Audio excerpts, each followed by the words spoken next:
Olá, gente querida, companheiros e companheiras, sejam bem-vindos e bem-vindas ao nosso canal.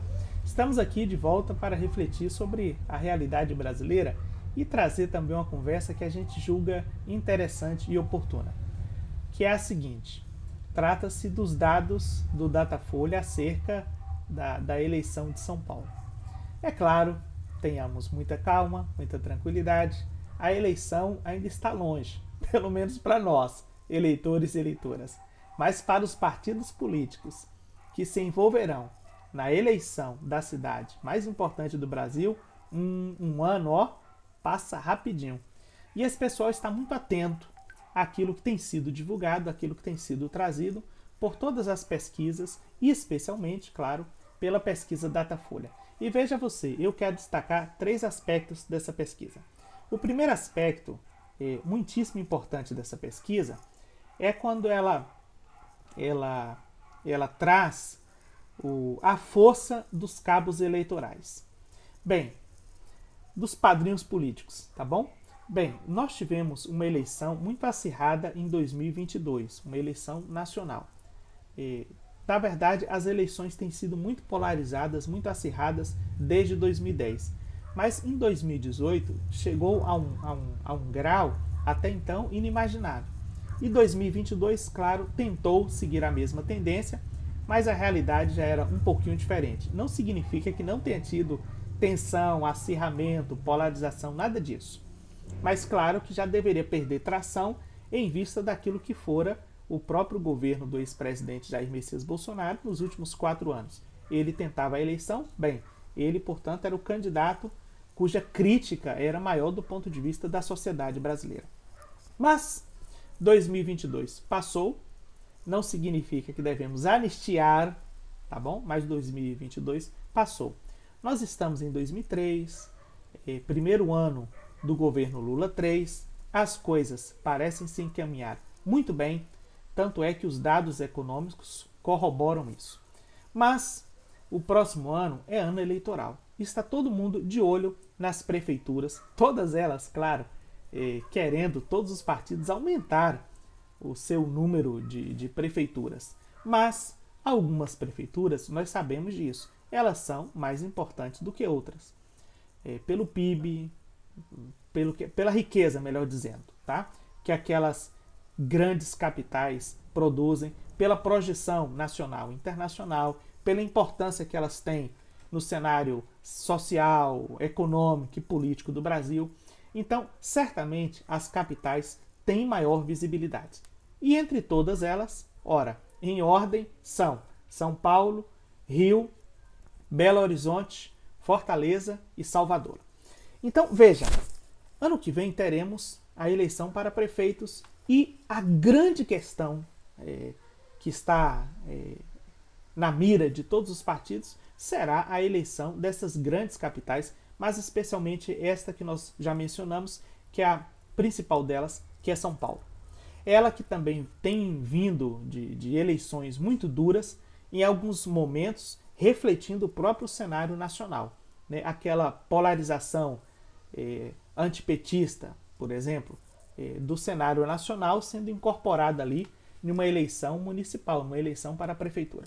Mas nós estamos, para nós eleitores e eleitoras, tranquilos, ainda falta um ano, mas para os partidos políticos não. Então eles estão analisando, primeiro, a questão de quem é o melhor cabo eleitoral. Ora, o ex-presidente da República, veja você, é o pior cabo eleitoral. Olha, 68% dos eleitores da cidade de São Paulo afirmam que não votaria em nenhum candidato indicado por Jair Bolsonaro. Isso significa, se nós arredondássemos aqui direitinho, significa que 7 em cada 10 pessoas não votariam em um candidato apoiado por Jair Messias Bolsonaro. É claro que a situação se inverte muito quando é o caso de Lula, 37% afirmam que não votariam em um candidato indicado por Lula. Mas a condição de Lula é muito melhor porque 23% do eleitorado paulistano afirma que votaria em um candidato indicado por ele. E tem um número ali de pessoas que também afirmam que votariam em um candidato possivelmente indicado por ele. Mas veja, então, primeiro, o apadrinhamento político. Talvez nós tenhamos uma eleição, não existe eleição tranquila, tá? Mas muito melhor do que nos anos anteriores na cidade de São Paulo. Uma eleição realmente discutindo grandes propostas para a cidade e pensando grandes projetos para a cidade. Pensando mesmo a cidade de São Paulo e não querendo trazer para São Paulo ou levar para São Paulo, eu que estou no Ceará, levar para São Paulo as discussões e as pautas nacionais, que na maioria das vezes não interessa na questão do município, da prefeitura. Ainda que, claro, seja importante trabalhar em conjunto, tanto com o governo estadual quanto com o governo federal. Este é o primeiro dado. Segundo dado, também muito significativo, é que no levantamento feito pelo Datafolha, o Boulos, veja você, o Boulos aparece com 32% da intenção de voto. Boulos que fez uma campanha belíssima em 2020, você se lembra, arrastando a multidão, chegando ao segundo turno e por muito pouco não se tornou prefeito de São Paulo. Olha, o prefeito de São Paulo, Ricardo Nunes, ele aparece em segundo lugar, com apenas 24%. Tá? Os outros candidatos aparecem com um dígito, então, por agora, não há necessidade nenhuma de mencioná-los. A Tabata Amaral está com 11, né? Eu falei que os outros apareciam com um dígito, mas a Tabata Amaral está com 11, o Kim Kataguiri que está com 8. Olha, eu até fico surpreso com este número de 8%. Bem, vamos ver quem terá coragem, de fato, para empunhar a bandeira do bolsonarismo e tentar novamente, né, fincá-la ali dentro da cidade de São Paulo com aquele discurso de extrema direita. Eu acho difícil que isso ocorra, mas nós ainda estamos a um ano da eleição. Mas o Boulos, neste momento, é favorito. Então veja, há uma certa conjunção de fatores muito favoráveis. Primeiro, o apoio do presidente Lula e a rejeição ao ex-presidente da República. Então isso é muito bom. Tá? Segundo, o Boulos também tem preferência dentro do próprio eleitorado paulistano. Olha, e não é pequeno não, viu? Nós estamos falando aí de 32% do eleitorado. E o Boulos pode trabalhar muito bem isso até o próximo ano. E o outro dado que eu também achei interessantíssimo é que, veja você, segundo a pesquisa Datafolha,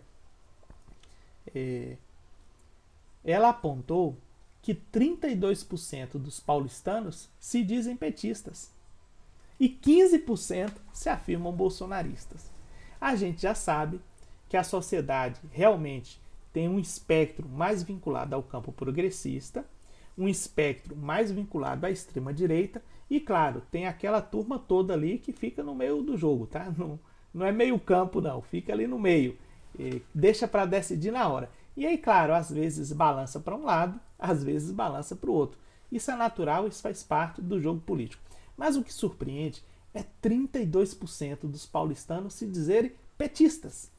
Veja você, o PT, olha, realmente o PT deu a volta por cima, porque vivenciou o que vivenciou. Eu vou retirar aqui, excluir os anos anteriores a 2014, tá bom? Mas viveu o que viveu nos protestos de rua em 2013, em 2014. Olha, foi eleito a duras penas na eleição Dilma Aécio, sofreu um impeachment, que nós já sabemos aí que esse impeachment não era bem impeachment, tá? Era mais parecido com um golpe mesmo. E viveu o que viveu em 2018, onde o antipetismo chegou ao auge, consequência também da própria Operação Lava Jato e do amplo apoio dos setores da grande mídia, e chegou a 2022 e venceu a eleição. E agora nós sabemos que na capital, São Paulo, 32% do eleitorado se afirma como petista. Isto é realmente um ativo político gigantesco. Gigantesco, porque você já parte com condições de chegar ao segundo turno. Então é uma condição extremamente favorável. A questão de São Paulo vocês devem saber. O antipetismo e a extrema-direita eles têm mais densidade, mais consistência, é no interior do estado.